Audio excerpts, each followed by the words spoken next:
Listen up, Scorpio. The nodes are no longer in the Taurus and Scorpio axis, which means you're not going to have any eclipses in your sign. All that you went through in 2022 and 2023, let it go, leave it behind. I know you're fixed energy, so it's difficult to leave things behind, but this is a fresh start, a new year, a new energy, and embrace it. There are going to be some energies from 2023 still continuing on throughout this year, but then there's also going to be some exciting changes. For example, Uranus, which is in Taurus, your opposite sign, but it's going to be conjunct Jupiter, so there is a lot of opportunity for expansion, especially when it comes to a relationship, partnership, other people. Okay, so we're going to get onto that, but I want to start off with the energy that's continuing on from last year. One of those energies is Saturn and Neptune, both in Pisces in your 5th house. That's going to stay the same throughout 2024. So this means that there's a part of you that wants to have fun, wants to be creative and artistic, and wants to just explore and be your sensual, romantic, loving, ride or die self. But then there's also this morbid, dull, dark energy coming from Saturn, which is kind of like restricting you, limiting you, where you want to have fun, you want your inner child to just be wild, but there's this energy that is like taking authority over your life, taking authority over your happiness. So it's a very serious time. But the good news is, although you may feel restricted, although you may feel like something is holding you back, Saturn is encouraging you to be a little more structured with your creativity, with your artistic ability and just self-expression. You can really utilize that and create a masterpiece. I mean, when Saturn and Neptune are in your 5th house, yes, you know, you can feel like a creative block, you can feel like a writer's block, you can feel a limitation, like there's a part of you that just wants to drift away and dream and you know, be in your water, be in your ocean.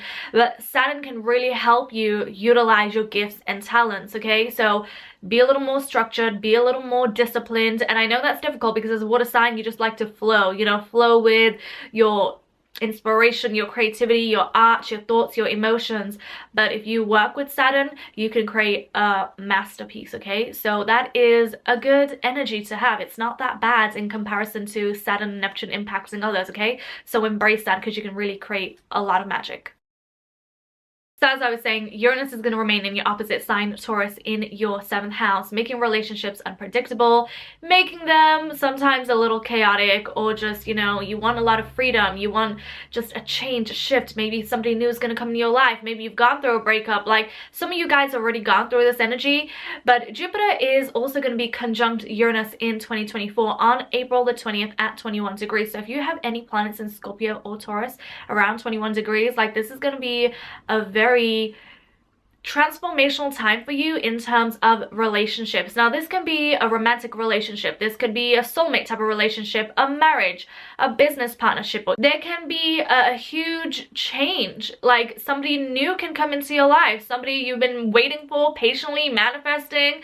You know, you may have gone through a breakup, but here you are, you meet somebody and it just feels like you're meant to be and everything makes sense. Like this is a great time when it comes to relationships. Now, is it going to be positive for everyone? I can't promise you that, okay? There's some of you guys that may get really hit by this, and even though it's Jupiter, Jupiter is a planet of abundance and expansion. Sometimes expansion and abundance and positivity means letting the toxicity go, you know, letting things and letting people that don't serve you go. So it can manifest in so many different ways, okay? But keep your heart open. Keep it open. I know sometimes hurt and betrayal and fear can really close your heart from receiving and allowing the universe to align you with this divine soulmate that you're seeking. Like somebody new can come into your life, or a relationship can really change. And I don't mean like a toxic relationship changing. This can be very liberating, expansive, heart awakening, and just feel like it's destiny, and it really aligns you with your true self and reminds you of your uniqueness. A person can be very Uranian, very out of the box, very unique, different, or very Jupiterian, such as very spiritual and open-hearted and just funny and joyful. That energy is there, and on April the 20th it is blessing you, okay, because it is going to be in your 7th house. So keep your heart open, because if you've been seeking new people, new opportunities, a relationship, a business partnership, keep your heart open, because that could just be the day. On May the 25th, I'm happy to tell you, Jupiter moves into your 8th house. Jupiter's going to be moving from Taurus into Gemini, moving into your 8th house of shared finances and resources. And also, this is the area of life which rules over intimacy, taking relationships to the next level, and also rules over your spirituality, your psyche. So this could be another very expansive opportunity throughout this year. Now, Jupiter will move back into Taurus due to retrograde season, but for some of you guys, this could mean, you know, money coming in, you know, an opportunity to expand when it comes to finances, shared finances specifically, and also taking your relationships to the next level. This could be taking your marriage to the next level or taking your union to the next level. This could also be a very spiritually awakening and abundant, expansive time. So if you've been waiting on an investment or just something to go through, some paperwork when it comes to home or money, finances, a business deal, this could be the time where you hear the good news, but you also got to be mindful that you don't overdo it, and also be very mindful of your spending habits and how you're managing your money, because Jupiter likes to go overboard.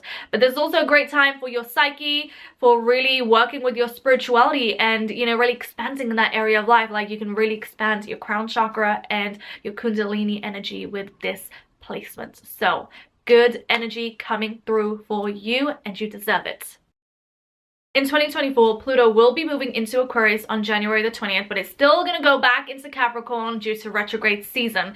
So on January the 20th, when it moves into Aquarius, it's going to move into your 4th house of home and family, your roots, ancestry, and your sense of belonging, where you go to rejuvenate and really get yourself back together.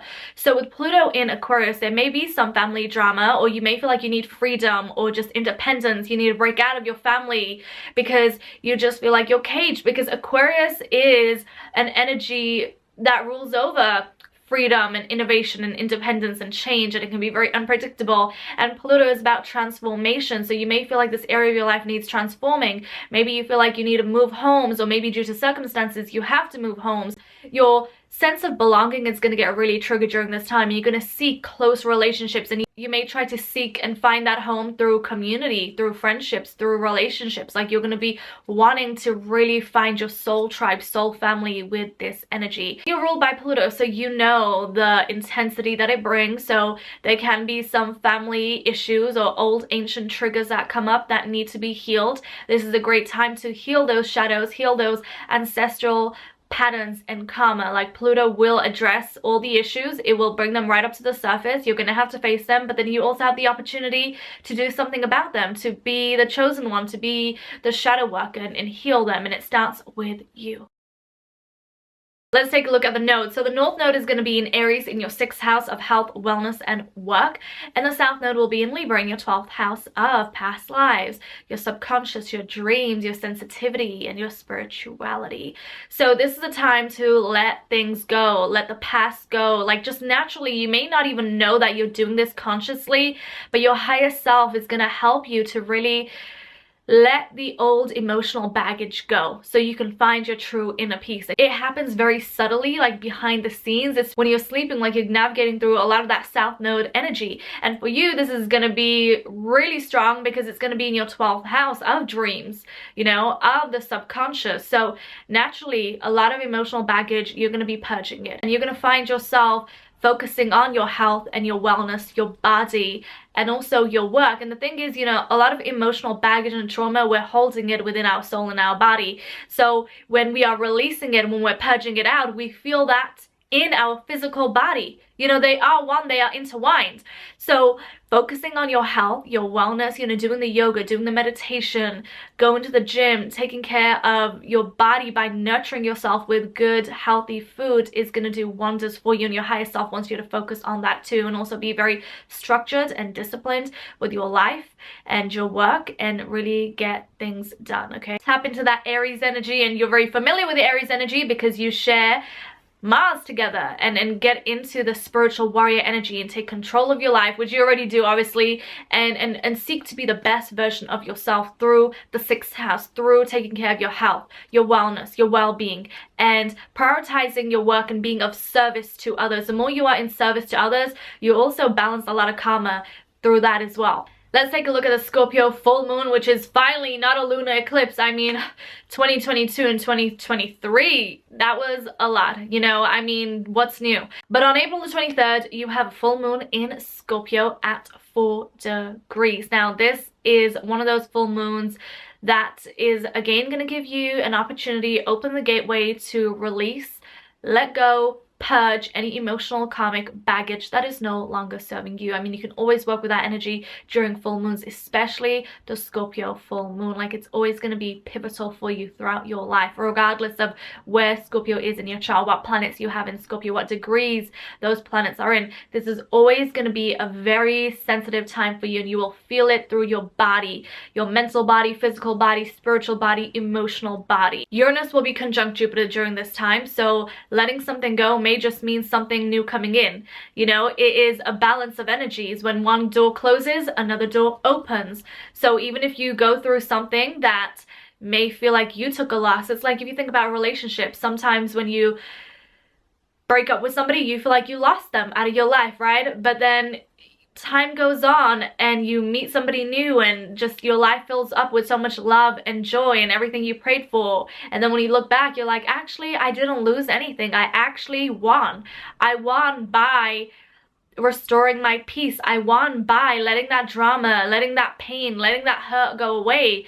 So remember that when one door closes, another door opens. And with Uranus and Jupiter in a conjunction in your 7th house, this could mean a new relationship, new people, a new opportunity, a new perspective opening up for you as well.